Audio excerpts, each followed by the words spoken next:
बिहार में अगले साल विधानसभा चुनाव होना है। चुनाव से पहले दो नई पार्टी बनी है। इनमें से एक प्रशांत किशोर की पार्टी उपचुनाव में भी मैदान में है। वहीं आरसीपी फिलहाल संगठन को खड़ा कर रहे हैं।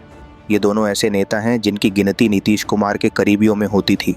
आरसीपी को सियासत में लाने का श्रेय नीतीश कुमार को जाता है। वहीं पीके को जदयू का राष्ट्रीय उपाध्यक्ष तक बनाया गया। कहा जाता तो ये भी है कि इन दोनों नेताओं ने नीतीश से सियासी गुर सीखे, लेकिन अब 2025 में उन्हें चुनौती देने की तैयारी है। नीतीश कुमार को छोड़ने वाले नेताओं में शामिल आरसीपी सिंह ने कुछ दिन पहले ही अलग पार्टी बनाई। वे कभी नीतीश कुमार की पार्टी में नंबर 2 की पोजीशन में थे। आरसीपी सिंह से पहले प्रशांत किशोर ने अपनी पार्टी बनाई। ये भी सीएम के बेहद करीबी माने जाते थे, लेकिन बात बिगड़ी तो अब जन सुराज के जरिए नीतीश कुमार को घेर रहे हैं। आरसीपी सिंह 65 साल के पूर्व आईएएस ऑफिसर आरसीपी ने 31 अक्टूबर को 2024 को अपनी नई पार्टी एएसए बनाई, यानी आप सबकी आवाज़। एक वक्त वो भी था जब आरसीपी नीतीश कुमार के खास मखास माने जाते थे। जब नीतीश कुमार देश के रेल मंत्री थे, तब आरसीपी उनके विशेष सचिव थे। 2005 में जब नीतीश बिहार के मुख्यमंत्री बने, उस समय वे नीतीश कुमार के प्रमुख सचिव बनाए गए। 2010 में उन्होंने वीआरएस ले लिया। प्रशांत किशोर 2 साल बिहार में पदयात्रा करने के बाद राष्ट्रपिता महात्मा गांधी के जन्मदिन 2 अक्टूबर के अवसर पर अपनी पार्टी जन सुराज की नींव रखी। पीके की पार्टी को स्कूल का बस्ता चुनाव चिन्ह भी मिल चुका है। नागरिकता संशोधन अधिनियम सीएए और राष्ट्रीय नागरिक रजिस्टर एनआरसी का विरोध करने के कारण उन्हें जेडीयू से निष्कासित किया गया था। इससे पहले प्रशांत ने किसी पार्टी को ज्वाइन नहीं किया था। हाँ, वे विभिन्न पार्टियों के चुनावी रणनीतिकार रहे थे। नीतीश कुमार ने 6 साल पहले प्रशांत किशोर को जेडीयू में शामिल कर राष्ट्रीय उपाध्यक्ष बनाया था। इससे पहले उन्हें जेडीयू राज्य परिषद का सदस्य भी बनाया गया था। 2015 में विधानसभा के चुनाव में एनडीए को शिकस्त देकर बिहार में महागठबंधन की सरकार बनाने के शिल्पकार भी प्रशांत को ही माना जाता है।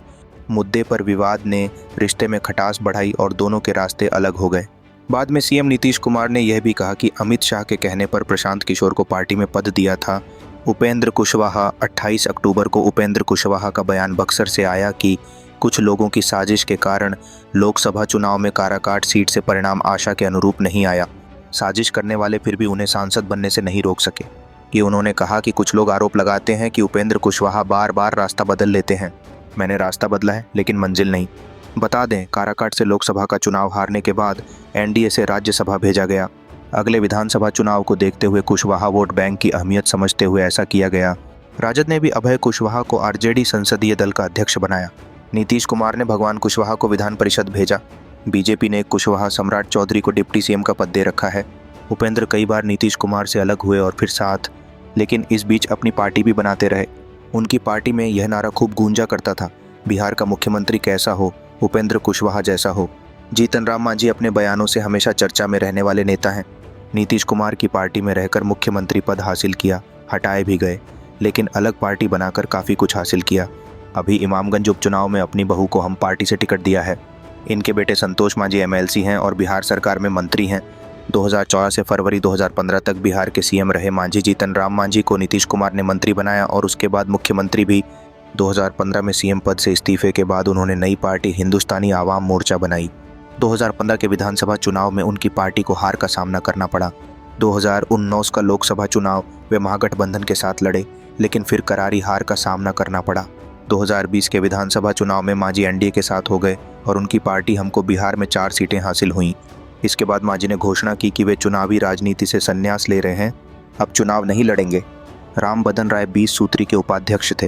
राम बदन राय, सुधा श्रीवास्तव और वशिष्ठ नारायण सिंह रिजॉइन कर नीतीश के साथ चले गए। समता पार्टी को आगे बढ़ाया। इससे पहले राम बदन राय 1991 में जनता दल के चक्र छाप से चुनाव लड़ चुके थे। नीतीश कुमार ने इन्हें 2004 में जेडीयू से एमएलसी बनाया। 1-1.5 साल का समय बचा होगा कि रिजॉइन कर मुंगेर से आरजेडी के टिकट पर 2009 में लोकसभा का चुनाव लड़े। 2019 में आरजेडी छोड़ जेडीयू में शामिल हो गए। मंगनी लाल मंडल और राम बदन राय ने एक साथ आरजेडी छोड़ी थी।